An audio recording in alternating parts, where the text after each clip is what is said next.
El acto jurídico por excelencia es el contrato.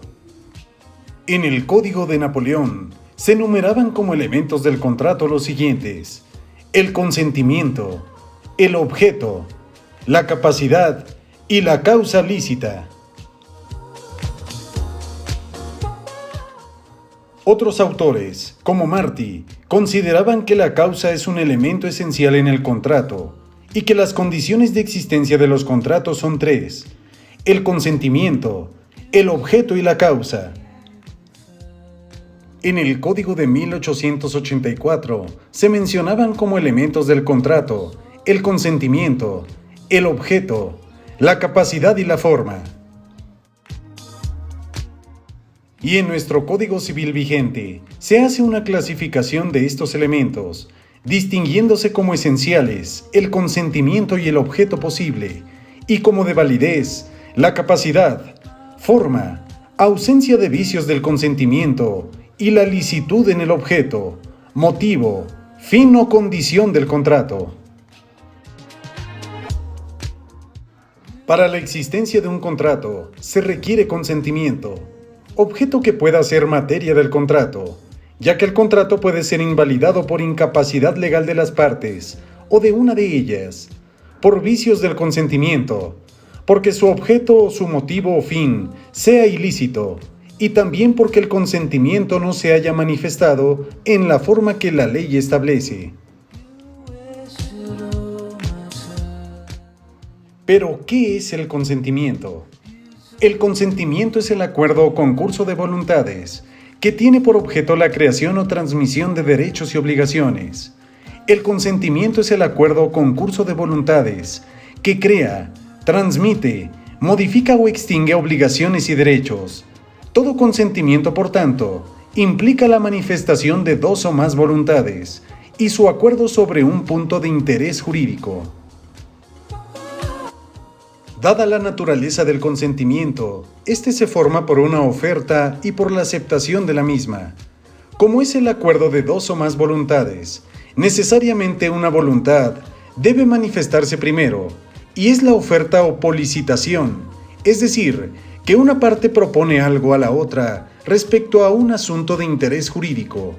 La aceptación implica la conformidad con la oferta. El proceso psicológico que precede a la formación de un contrato comprende la discusión de la oferta y la aceptación, ya que no siempre la oferta es aceptada lisa y llanamente, sino que la aceptación puede darse en forma condicional o introduciendo modificaciones. Si la oferta no es aceptada en los términos establecidos, desde el punto de vista jurídico, el oferente no está obligado a mantenerla. Pero si el contrato es entre presentes, la oferta debe aceptarse inmediatamente y si es modificada, el oferente no tiene obligación de sostenerla. Si el contrato es entre ausentes, la respuesta condicional o que entraña alguna modificación libera también al oferente de sostener la oferta.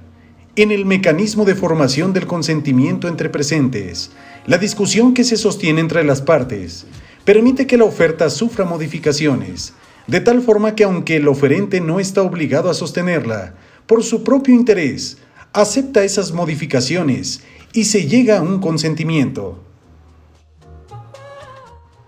Cuando el consentimiento no existe, falta al contrato un elemento esencial y por ende es inexistente. Las causas que motivan la inexistencia del contrato son las siguientes: si las partes sufren un error respecto a la naturaleza del contrato, cuando sufran error respecto a la identidad del objeto, y en los contratos simulados. Las partes pueden sufrir error sobre la naturaleza del contrato, porque una parte crea, por ejemplo, vender, y la otra crea recibir en donación la cosa. En otro caso, existe error sobre la identidad del objeto, y ocurre generalmente respecto de cosas semejantes. Y en el último, se presenta en la simulación absoluta de contratos. Hay simulación absoluta cuando las partes declaran falsamente lo que en realidad no han convenido, ni quieren que se lleve a cabo. Luego entonces, en el contrato simulado, solo existe un consentimiento aparente, pero demostrado el acto secreto, Viene por tierra ese consentimiento aparente y por tanto tenemos la inexistencia del contrato. De tal suerte, el consentimiento se forma por el acuerdo de voluntades sobre un punto de interés jurídico. Si los contratantes se encuentran presentes, el contrato se forma en el momento en que el aceptante otorga su conformidad a la oferta que le hace el policitante. Su conformidad debe ser lisa y llana, pues si implica modificación, el policitante queda desligado y entonces el aceptante se convierte en oferente en cuanto a la modificación propuesta y el oferente se convierte en posible aceptante respecto a esa modificación. Encontrándose presentes las personas, la ley establece que si el aceptante no manifiesta su conformidad en el acto mismo en que se le hace la oferta, queda el oferente desligado, a menos que le haya concedido un plazo para otorgar la aceptación. En el Código Civil, se considera que durante todo el tiempo concedido como plazo para la aceptación, el oferente no puede retirar su oferta, y si pretende hacerlo, su retractación no surtirá efectos legales. La doctrina considera que el contrato celebrado por teléfono es un contrato entre presentes, porque existe la misma posibilidad material de discutir en el mismo acto de oferta y la aceptación, tal como si los contratantes estuvieran materialmente el uno frente al otro. ¿Y qué pasa con los contratos entre ausentes? Estos presentan un problema desde el punto de vista jurídico en cuanto al momento en el que el contrato se entiende celebrado, y tiene gran interés determinar ese momento por lo que se refiere a la ley aplicable y al problema de los riesgos. Para que se formen estos contratos, se requiere el cumplimiento de 4 momentos. En el primero, el contrato se forma cuando el aceptante declara su conformidad con la oferta. En el segundo, cuando se expida la contestación afirmativa, depositando la carta o telegrama en la oficina respectiva. El tercero, que es aceptado en nuestro sistema, es aquel donde hasta que el oferente recibe la conformidad del aceptante, y el cuarto, hasta que se informa de la misma. El contrato se forma hasta el momento en que el oferente recibe en su domicilio la carta o telegrama que contiene la aceptación. En el Código vigente, cuando el oferente concede un plazo o bien cuando la ley lo señala para los contratos entre ausentes, la retractación de la oferta es inoperante, es decir, a pesar de que el oferente la retire, el aceptante tiene acción judicial para exigir el cumplimiento del contrato, si dio su conformidad dentro del plazo legal o convencional. En el artículo 1809 del Código vigente, se establece que, si al tiempo de la aceptación hubiera fallecido el proponente, sin que el aceptante fuera sabedor de su muerte, quedarán los herederos de aquel, obligados a sostener el contrato.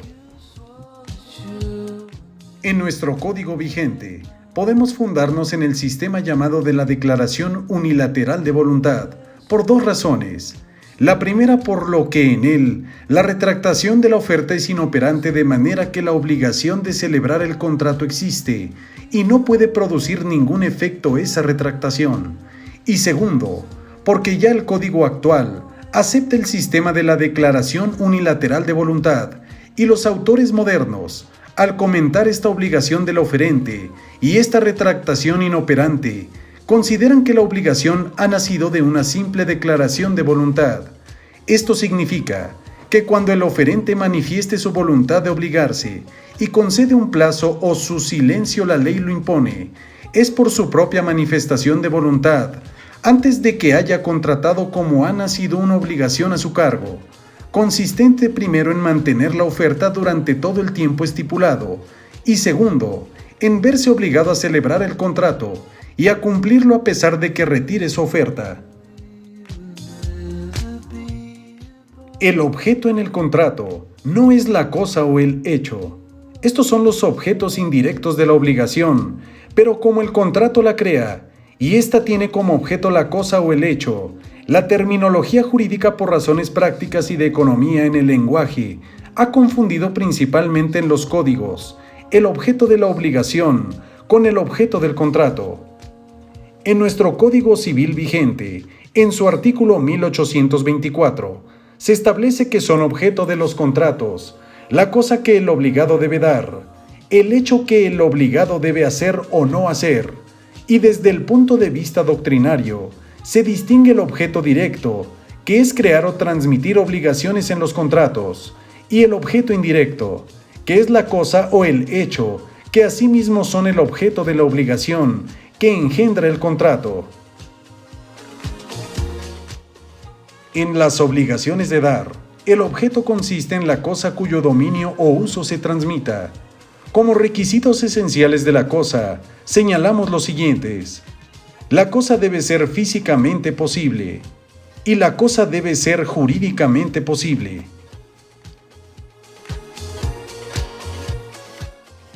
La cosa es físicamente posible cuando exista en la naturaleza o pueda llegar a existir. Por lo tanto, hay una imposibilidad física cuando no exista ni puede existir en ella. ¿Y qué pasa con la posibilidad jurídica? Este segundo requisito esencial de la cosa objeto del contrato consiste en que sea jurídicamente posible. Se dice que lo es cuando está en el comercio y cuando es determinada o susceptible de determinación jurídica. Por lo tanto, son cosas imposibles desde el punto de vista jurídico, las que se encuentren fuera del comercio y las que no puedan determinarse. Cuando la cosa no pueda determinarse, existe una imposibilidad jurídica para que sea objeto de contrato, y si éste se celebra, será inexistente por falta de un elemento esencial. En el derecho existen 3 grados para la determinación de las cosas: la determinación individual, la determinación en especie y la determinación en género. Para que la cosa sea posible jurídicamente, debe estar determinada en forma individual o en su especie. La determinación en género, que tiene interés para las ciencias naturales, carece de valor en el derecho, porque se considera que cuando la cosa está determinada solo en cuanto a su género, no es determinable jurídicamente. Las obligaciones de dar son de 4 especies. Primero, traslativas de dominio, como son la venta, permuta, donación, mutuo y sociedad. Segundo, traslativas de uso, como el arrendamiento y el comodato. Tercero, de restitución de cosa ajena, como el depósito o la prenda. Y por último, de pago de cosa debida, como puede ser el préstamo y en general el pago del precio en la venta, arrendamiento y prestación de servicios. El objeto en las obligaciones de hacer debe ser posible tanto física como jurídicamente. Existe imposibilidad física para ejecutar una obligación de hacer cuando una ley de la naturaleza impida la realización del hecho, constituyendo un obstáculo insuperable, de tal forma que de manera absoluta y para toda persona no pueda realizarse la prestación convenida. Pero si la persona por sus condiciones no puede ejecutar el hecho, pero este es físicamente posible, por cuanto que otra persona puede ejecutarlo, la obligación de hacer es jurídicamente existente, y el problema se resolverá condenando al deudor a que pague la ejecución que se lleve a cabo por tercera persona, o bien a que indemnice por los daños y perjuicios causados, si así lo desea el acreedor. Sobre el particular, establecen los artículos 1827 y 1828 del Código Civil vigente que el hecho positivo o negativo, objeto del contrato, debe ser posible, ilícito. Es imposible el hecho que no puede existir porque es incompatible con una ley de la naturaleza o con una norma jurídica que debe regirlo necesariamente y que constituya un obstáculo insuperable para su realización. Aun cuando la ley no lo diga expresamente, se sobreentiende que el deudor, en las prestaciones de hacer, debe prometer un hecho propio. La promesa respecto del hecho ajeno no puede obligar al tercero por quien se hace dicha promesa, ya que solo obliga a quien la formula a procurar que aquel tercero ejecute el hecho prometido. Desde este punto de vista, la obligación de procurar comprende un hecho propio del deudor, ya que éste se compromete a ejecutar todas las gestiones humanamente necesarias para que el tercero realice el acto. El segundo requisito necesario en el objeto de las obligaciones de hacer o de no hacer consiste en la licitud de la prestación o de la abstención. Se dice que es lícita la prestación o abstención cuando no son contrarias a la ley, pero este concepto tan amplio para definir cuándo el hecho es lícito no tiene aplicación conveniente y útil en los problemas de nulidad que necesariamente se prestan cuando el hecho es ilícito, porque en rigor la ley requiere cierto grado de ilicitud para afectar con la nulidad a la obligación de hacer o de no hacer. Es por ello que la ley establece que los actos ejecutados contra el tenor de las leyes prohibitivas o de interés público serán nulos, excepto en los casos en que la ley ordene lo contrario. Es ilícito el hecho que es contrario a las leyes de orden público o a las buenas costumbres. El fin o motivo determinante de la voluntad de los que contratan tampoco debe ser contrario a las leyes de orden público ni a las buenas costumbres. La ilicitud en el objeto, en el fin o en la condición del acto provoca su nulidad ya absoluta, ya relativa, según lo disponga la ley. Además de las leyes de interés público, de las prohibitivas o imperativas, también existen normas que se llaman supletorias de la voluntad de las partes. Estas se dictan única y exclusivamente para reglamentar obligaciones en los contratos, cuando las partes no han manifestado su voluntad sobre cierto punto de interés jurídico. Es por ello que en todos los casos en que el Código Civil o el Código de Comercio consagren preceptos para suplir la voluntad de los contratantes, admiten expresamente el pacto en contrario. Es decir, no se trata propiamente de violación de normas supletorias, porque no puede decirse que la norma supletoria sea violada cuando se pacta algo distinto a lo previsto por el legislador, ya que en la disposición legal se reconoce la validez de ese pacto. La ilicitud en el objeto de un contrato, por violación a normas legales, también puede originar la ilicitud cuando se violen las buenas costumbres. Las normas que nos permiten regular soluciones de equidad o cierta justicia en toda la materia de obligaciones y contratos son en realidad normas morales. En las normas de moral individual existe una sanción en el fuero interno de cada individuo, el remordimiento, es decir, es su propia conciencia la que en cada caso puede sancionar esos actos. Las normas de moral social tienen una sanción externa semejante a la sanción jurídica, pero que no administra el Estado, sino que impone la sociedad.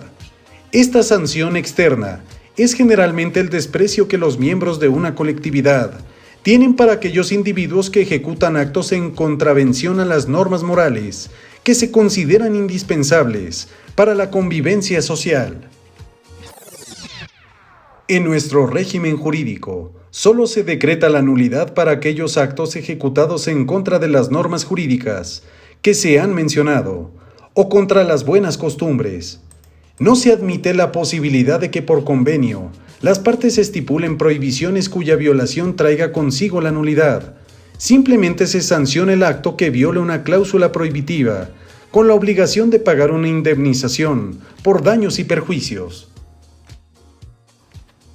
Se hace una aplicación especial para la cláusula de no enajenar que generalmente se contiene en los contratos. En ella, las partes crean una prohibición para que el adquirente de una cosa no pueda disponer de ella. La cláusula de no enajenar puede interpretarse jurídicamente desde 3 puntos de vista. La cosa es inalienable. Se origina una incapacidad para enajenarla y se da nacimiento a una obligación de no hacer, consistente en no vender, cuya violación trae consigo el pago de daños y perjuicios. En el derecho mexicano, siguiendo el sistema general de que las partes no pueden crear normas prohibitivas sancionadas con la nulidad. No es válida la cláusula de no enajenar en los contratos, cuando tenga por objeto hacer la cosa inalienable, o bien, crear una incapacidad en el adquirente.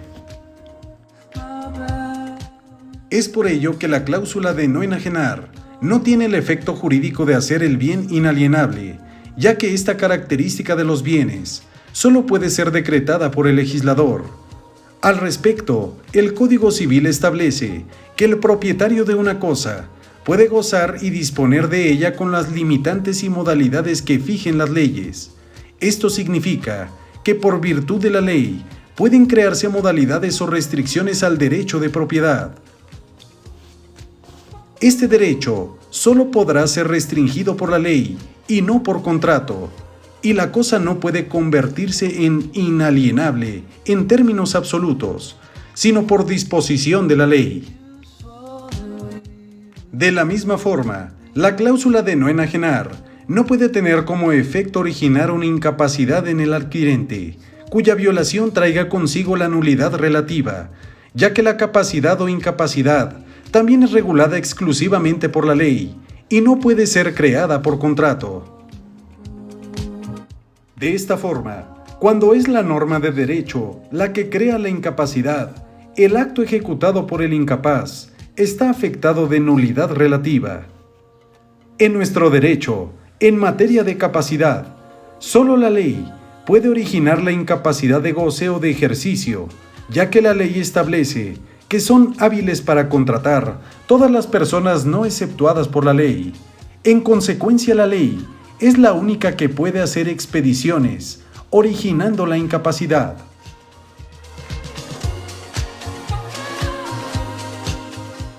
La causa en los contratos. Existen elementos indiscutibles en la formación del contrato.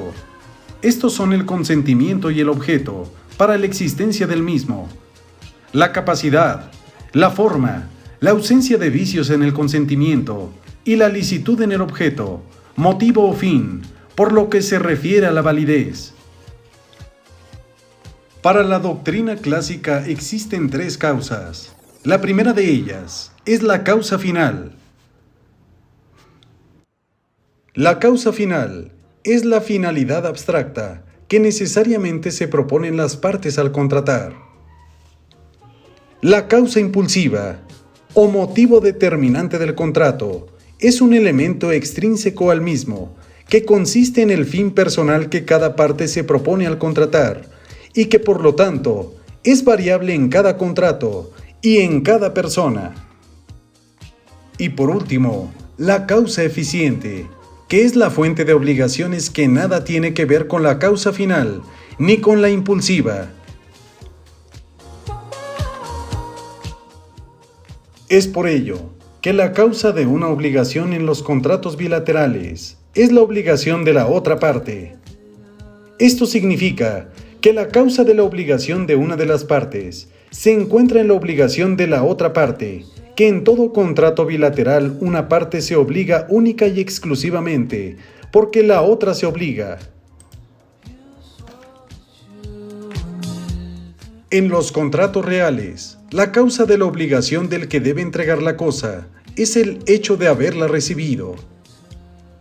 Por último, en los contratos a título gratuito, la causa de la obligación es el animus donandi o intención de hacer una liberalidad. Para la doctrina moderna, la causa es entendida como el fin inmediato que se proponen los contratantes y que ese fin no es otro que el cumplimiento del contrato. Por consiguiente, la causa ya no es un elemento en la formación del contrato, sino un elemento en la ejecución del mismo. En cuanto a la causa ilícita, establece el artículo 1304 del Código Civil que la expresión de una causa contraria a derecho, aunque sea verdadera, se tendrá por no escrita.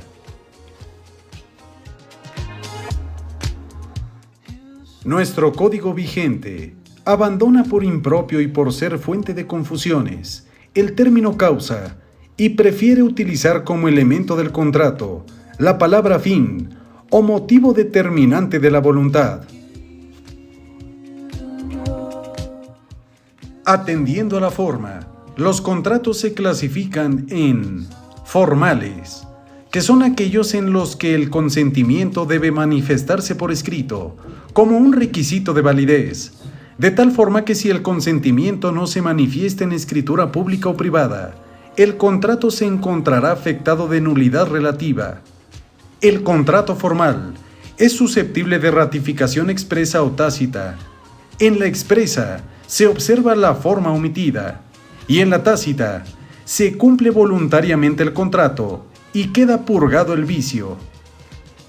Consensual, en oposición a formal, que será aquel que para su validez no requiere que el consentimiento se manifieste por escrito y por tanto puede ser verbal o tratarse de un consentimiento tácito, mediante hechos que necesariamente lo supongan o se deriven del lenguaje mímico, que es otra forma de expresar el consentimiento sin recurrir a la palabra o a la escritura. Solemnes, que serán aquellos en los que la forma se ha elevado por la técnica jurídica a un elemento esencial del contrato, de tal manera que si no se observa la forma, el contrato no puede existir. El consentimiento de los contratos debe manifestarse por cualquier medio que revele cuál es la voluntad de los contratantes. Esa exteriorización de la voluntad es indispensable para que se forme el consentimiento de los contratos. La exteriorización puede llevarse a cabo válidamente por distintos medios. La forma normal será a través de la palabra o la escritura, pero no únicamente existen estos medios. También el derecho reconoce el lenguaje mímico, la ejecución de ciertos gestos, señas o actos, que también constituyen una forma válida en ciertos contratos para externar la voluntad. En el derecho, el que calla no otorga. El silencio no es ninguna forma de manifestación de la voluntad. El que guarda silencio simplemente se abstiene de revelar su voluntad. No lo hace ni en forma expresa, ni en forma tácita, y el derecho no puede deducir consecuencias del simple silencio de las partes. En algunas ocasiones, el silencio va acompañado de actos y se interpreta indebidamente que el consentimiento se revela por el silencio, cuando en realidad se revela por los actos que lo acompañan. La ley entonces considera que se ha manifestado la voluntad por aquellos actos, independientemente del silencio.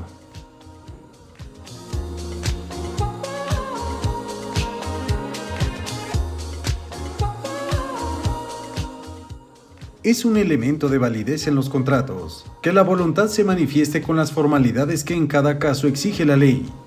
Si la voluntad no se manifiesta con las formalidades legales, el contrato está afectado de nulidad relativa.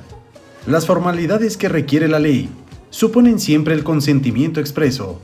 En el tácito no hay formalidades, pero dentro del consentimiento expreso, las formalidades suponen que la voluntad se manifieste siempre en un documento público o privado, es decir, por escrito. Para algunos autores como Jering, el acto formal puede definirse como aquel en el cual la inobservancia de la forma jurídicamente exigida para la manifestación de la voluntad reacciona sobre el mismo acto. El acto jurídico no formal o sustraído a la obligación de una forma absoluta es, por lo tanto, según una manifestación de voluntad, más o menos libre en cuanto a la forma de su expresión. En algunas ocasiones, el Código Procesal exige que los contratos consten por escrito para que puedan ser debidamente probados, o bien para que se dé entrada a una demanda en que se invoque un determinado contrato. Si éste no consta por escrito, según disposición del Código Procesal o del Mercantil, el juez no debe dar entrada a esa demanda. En estos casos la ley requiere la forma escrita, no como un elemento de validez en la expresión del consentimiento, sino simplemente como un elemento de prueba.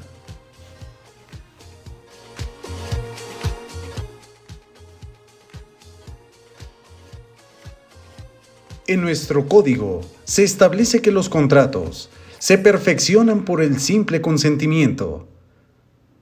Este consensualismo, para no ser contradictorio, se acepta solo en aquellos casos en que la ley no requiere expresamente la observancia de una formalidad por escrito.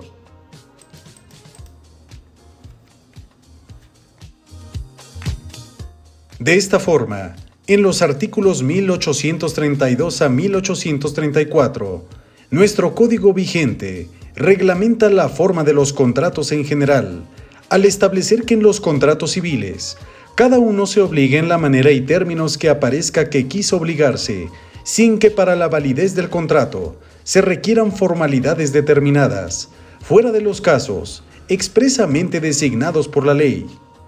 También que cuando la ley exija determinada forma para un contrato, mientras que éste no revista esta forma, no será válido, salvo disposición en contrario, pero que si la voluntad de las partes para celebrarlo consta de manera fehaciente, cualquiera de ellas puede exigir que se le dé al contrato la forma legal.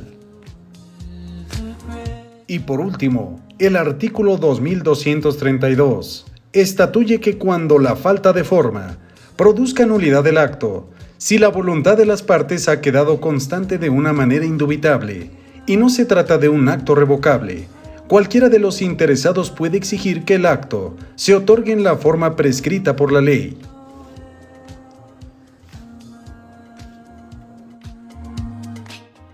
Y asimismo, el artículo 1834 reglamenta la manera de otorgar el contrato, que debe constar en documento privado, al establecer que cuando se exija la forma escrita para el contrato, los documentos relativos deberán ser firmados por todas las personas a las cuales se imponga esa obligación, que si alguna de ellas no puede o no sabe firmar, lo hará otra a su ruego, y en el documento se imprimirá la huella digital del interesado que no firmó. En nuestro derecho se clasifican las contrataciones, de acuerdo con el punto de vista de la forma, en consensuales y formales. No hay contratos solemnes. Los consensuales son aquellos que no requieren para su validez formalidad alguna especial, y por tanto el consentimiento puede manifestarse en forma expresa o tácita, y en la expresión son válidas las tres maneras que se han indicado, es decir, la expresión escrita, oral o a través de señas. De acuerdo a lo señalado, como todo contrato formal, cuando no se otorga válidamente, se encuentra afectado de nulidad relativa. La posibilidad de purgar el vicio mediante el cumplimiento voluntario, ratificación tácita, ratificación expresa, o bien por el transcurso del tiempo, merced a la prescripción negativa. Tanto la ratificación tácita como la expresa suponen que el interesado en la nulidad conoce el vicio. No obstante que lo conoce, renuncia a la acción de nulidad y en forma consciente cumple voluntariamente un contrato nulo, o bien otorga la forma omitida. Por lo que si en el cumplimiento voluntario de una obligación nula existe error, debido a que se pensó que el contrato era válido, está cumpliendo voluntariamente y no viene a purgar el vicio de nulidad. La manera general de purgar el vicio por cumplimiento voluntario es ejecutando el pago o novando la obligación. Se considera que hay novación cuando se sustituya la obligación antigua por una nueva, pero es preciso que aquel que ejecuta el pago o celebre la novación sepa que el contrato es nulo y que renuncie a la nulidad cumpliendo voluntariamente. En la ratificación expresa, existe desde luego el conocimiento de que el contrato no se observó las formalidades legales y por eso es preciso otorgarlo nuevamente, cumpliendo con las mismas, por lo que resulta evidente que en toda ratificación expresa existe la conciencia plena de que el contrato siendo nulo se cumple y además se renuncia a la acción de nulidad. Por último, en la prescripción la ley presupone que el interesado conoce el vicio y no intentó la nulidad.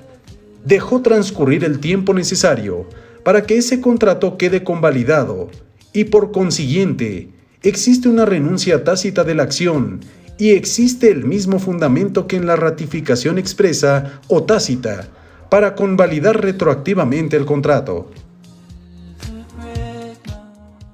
La lesión en los contratos plantea un serio problema en el derecho, porque para su solución entran en conflicto aparente dos de los valores fundamentales que debe realizar todo ordenamiento jurídico: la justicia y la seguridad. El principio de justicia conmutativa exige que las prestaciones en los contratos bilaterales onerosos guarden cierta equivalencia. Todo desequilibrio notable entre el valor de esas prestaciones va por consiguiente en contra del valor justicia. En el derecho romano se consideraba que existía la lesión cuando una persona vendía por un precio ínfimo, en forma no libre, obligado por la necesidad o las circunstancias. En el derecho francés, anterior al Código de Napoleón, también la lesión se consideró como un vicio objetivo en lo externo, pero como reveladora de un vicio subjetivo.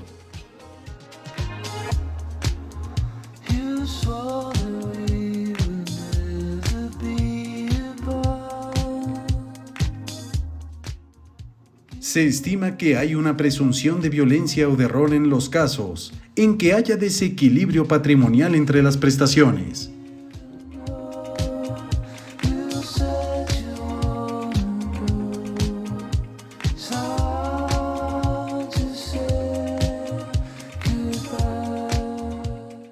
En el artículo 17 del Código Civil vigente, se concibe la lesión de la siguiente forma: cuando alguno, explotando la suma ignorancia, notoria inexperiencia o extrema miseria de otro, obtiene un lucro excesivo, que sea evidentemente desproporcionado a lo que él por su parte se obliga, el perjudicado tiene derecho a elegir entre pedir la nulidad del contrato o la reducción equitativa de su obligación, más el pago de los correspondientes daños y perjuicios.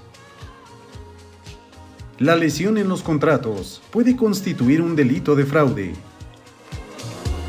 Al declararse por sentencia, ya no se tratará de una nulidad relativa, sino que ante la ilicitud delictuosa del hecho, la nulidad deberá ser absoluta, a efecto de que la acción sea imprescriptible y el contrato no pueda convalidarse por una ratificación expresa o tácita.